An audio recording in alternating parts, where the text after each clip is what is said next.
poco de actualidad política y nos vamos a centrar puntualmente en Entre Ríos Transparente, este programa del gobierno provincial, que fue uno de los primeros anuncios que realizó Rogelio Frigerio con una iniciativa de la Secretaría de Modernización y que convocó a intendentes de nuestra provincia a sumarse. ¿Para qué? Bueno, para poder acceder a mucha información que de otra manera quizás es más complejo, más engorroso. Pero está Sebastián Martínez aquí como siempre para contarnos más detalles y darnos toda la información. ¿Cómo estás, Sebastián? Hola Eva, muy bien. Bueno, Entre Ríos Transparente, ya está. Ya está activo. Lanzado. Sí, ya está activo el portal de transparencia de la provincia de Entre Ríos, un sitio web donde uno puede ingresar y ver distintas informaciones que tienen que ver con el gobierno. Como bien decías vos, informaciones que antes era más difícil acceder, principalmente dos temas centrales: los sueldos de los funcionarios, que están detallados en su escala, con algunas cuestiones a corregir, con algunas cuestiones criticables, con muchos puntos a mejorar. Es un primer paso, es un gran avance en cuanto a transparencia en la provincia de Entre Ríos, pero todavía falta. En cuanto a los sueldos, se le puede criticar que están los cargos y no incluye, por ejemplo, la antigüedad de cada uno de los funcionarios. Es un ítem que carga mucho los montos, pero se ve más ordenada la información. Nosotros Es una escala salarial lo que hay. Es una escala salarial, el gobernador cerca de 2 millones de pesos y de ahí para abajo, ministros y demás. En otro micro nos vamos a ocupar bien de los sueldos, porque hay muchas cuestiones también a atender allí y a ver lo que pasaba antes, que por ahí es quizá lo que uno puede mejorar como avance en relación a lo complejo que era acceder a estas informaciones años anteriores. En lo que tiene que ver con las declaraciones juradas, que es otro de los ítems que hay, aquí sí hubo un cambio muy marcado en la provincia de Entre Ríos. Hasta hace muy poco, las declaraciones juradas se presentaban en un sobre cerrado, lacrado, que quedaban en escribanía de gobierno. Si uno quería acceder o si la justicia quería acceder a una declaración jurada de un funcionario, tenía que pedirlo allí, mostrar un objetivo para el cual iba a acceder a esa declaración jurada. Ese mecanismo sigue. Un trámite. Era un trámite muy engorroso y muy difícil para el ciudadano común. Hoy lo que se hizo es un programa que por el momento invita a los funcionarios a que hagan una declaración jurada voluntaria. Es una declaración jurada sintética. ¿Por qué decimos sintética? Porque no tiene, por ejemplo, el detalle de todos los bienes, sino tiene el detalle de los conceptos. Y allí se ven, por ejemplo, los inmuebles del gobernador, de los funcionarios, los ahorros que tienen en pesos, en dólares declarados, las inversiones en acciones y en bonos y los automóviles. Es sintético porque tiene el total. ¿Y qué ¿no? valor, no sé, jurídico se me ocurre decir, ¿no? ¿Qué valor real tiene este tipo de declaración? Y bueno, no tiene como un peso jurídico propio, porque es una declaración sintética a fines informativos. Por el momento es voluntaria. ¿Qué quiere decir esto? Que cada funcionario puede elegir presentarla o no. Hasta el momento el 80% de los funcionarios ya la presentó. O sea, si ingresamos hoy al portal del gobierno de Entre Ríos, vamos a encontrar el 80% del gabinete con su declaración jurada presentada en este portal. Falta todavía un 20%. Cuando se sancione la ley de ética pública, una ley que está en la legislatura, que también hicimos referencia aquí en este espacio, sí va a ser obligatorio este trámite. Allí va a haber una autoridad de aplicación. Es una declaración jurada, como todo documento declarativo, que tiene que ser fiel a lo que uno firma. O sea, si alguien miente allí, obviamente que esto puede tener consecuencias legales en el caso de exigir una denuncia.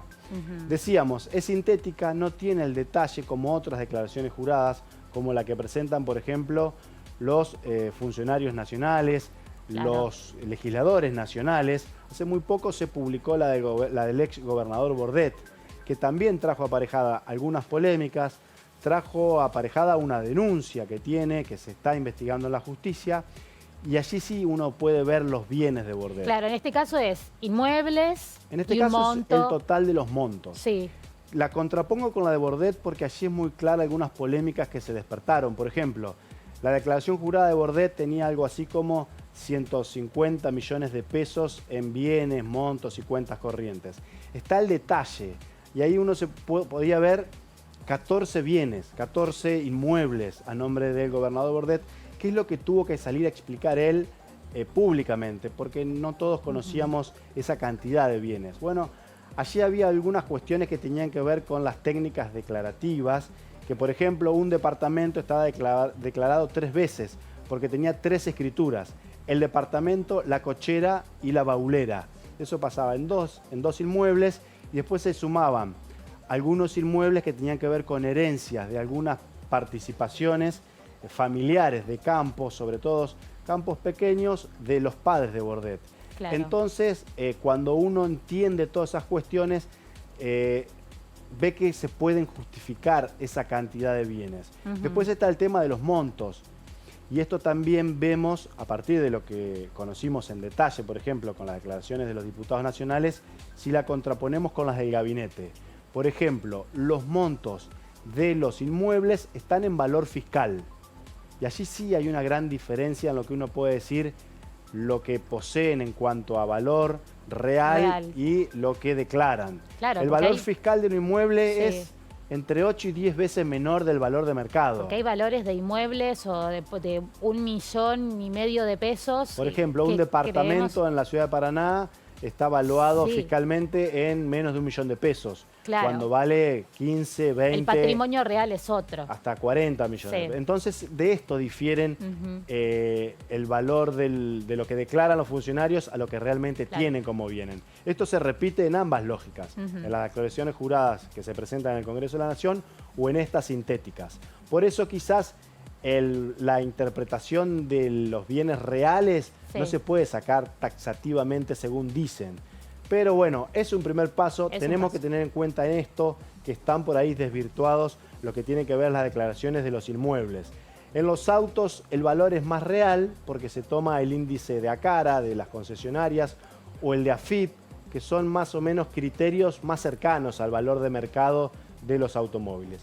No son los mismos, están tomados a valor del año pasado, no están actualizados, pero no hay tanta diferencia como en el valor fiscal de los inmuebles, que se podría haber tomado otro criterio. Por ejemplo, el valor de la AFIP, el que toma la AFIP, que son el valor de compra del inmueble más un coeficiente de actualización anual. Allí sí se llega a un valor más cercano a lo que vale, por ejemplo, un departamento o una casa en el mercado.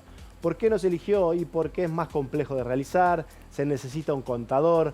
Acá se buscó que sea un sistema sintético y que lo pudieran hacer los propios funcionarios. Y esto fue lo que pasó. Vamos a repasar rápidamente lo que es el gabinete de Frigerio en cuanto a los bienes declarados en estas declaraciones sintéticas. Decíamos, con esta salvedad, que los inmuebles están en valor fiscal. El gobernador Rogelio Frigerio declaró 147 millones de pesos, 777 dólares. En aquellas declaraciones como la de la vicegobernadora Alicia Aluani, en la que no está el concepto de dólares, es porque no declaran ni bienes, ni inversiones, ni acciones en dólares, ni ahorros. Por eso son solo 25 millones de pesos en inmuebles, que obviamente que casi siempre son 1 o 2 casas, o una casa o un departamento lo que llevan a estos valores. Mauricio Colelo, secretario general de la Gobernación, 51 millones. Alicia Fregonese, titular del CGE, del Consejo de Educación, declara 6 millones y medio. Podemos seguir con todo el gabinete. Vemos a Verónica Berizo, a Manuel Troncoso. Hay también en este primer paso que decimos que se está dando algunos errores declarativos. Hay declaraciones juradas, por ejemplo, que usaron mal las comas, declaraciones de inmuebles por 5 pesos, autos por 1 peso, cuentas corrientes con 3 pesos. O sea, le hicieron mal, muchos funcionarios lo están corrigiendo, están rectificando estos datos porque hay errores que llevan a declaraciones algo irrisorias o que tienen que ver con patrimonios en negativo. O sea, gente que tiene menos de 0 pesos, tiene más deudas que bienes. Da ganas de ir y decirle al funcionario, señor, vengo, acá le presto unos mangos para que llegue a tener el patrimonio en cero. Son errores que es importante que se corrijan porque le quita seriedad. Le quita seriedad al sistema, a lo que uno puede llegar a ver allí, así que esto sin duda que hay que mejorarlo. O también hay algunas cuestiones que llevan esto de declarar valor fiscal a ciertas incoherencias con las deudas, sobre todo las deudas hipotecarias. Por ejemplo, el presidente de la Caja de Jubilaciones, Gastón Bañat, tiene una deuda hipotecaria por 10 millones de pesos y bienes fiscales, donde seguramente se encuentra ese inmueble que él compró con esa hipoteca, en 2 millones. Entonces tiene un patrimonio negativo de 8 millones de pesos. Bueno, claro. Así hay varias cuestiones a atender, a corregir. Hay otros funcionarios que se equivocaron en declarar las cuentas que tienen en dólares, las declararon especificadas, entonces los montos que debieron cargar en dólares lo pusieron en pesos.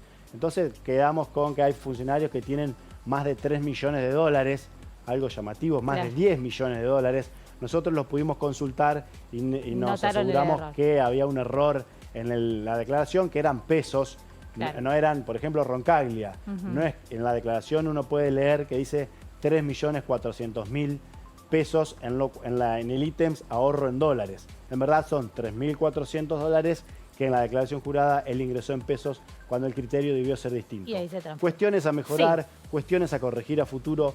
Un primer paso destacable, creo que el gobierno en este sentido intenta transparentar una cuestión que es el patrimonio de los funcionarios cuando ingresan a ejercer el poder. Hay que ver también cómo termina esa declaración jurada al finalizar el gobierno, allí va a tener un poquito más de valor. En otros segmentos de este micro vamos a repasar qué pasa con los municipios. Hay 60, casi más de 60 de los casi 80 municipios de Entre Ríos que ya mandaron información, así que eso también es interesante. Allí se pueden ver intendentes que ganan más que el gobernador de sueldos, concejales que ganan más que muchos funcionarios. Hay muchos datos interesantes, los vamos a recorrer aquí en este espacio, y también el tema de los sueldos de los funcionarios públicos, que es otro ítem interesante que tiene este portal de transparencia del gobierno de Entre Ríos. Varios puntos, y además cuando se vaya actualizando también nos dará que hablar. Muchas gracias, Sebastián, como siempre.